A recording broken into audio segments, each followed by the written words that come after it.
Во ек на глобална криза, во периодот од 2019 до 2021 година, СДС наместо да ги снабдува стоковите резерви, Заев, Филипче и Николовски ги празнеле и препродавале.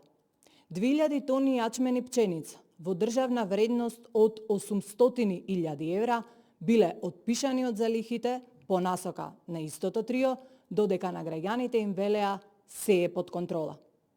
За да не се примети кусокот од 2000 тони јачмен и пченица, тие веднаш потоа прават 2 тендери со една соседна држава за 20.000 тони пченица и јачмен за да ги пополнат дупките во залихите.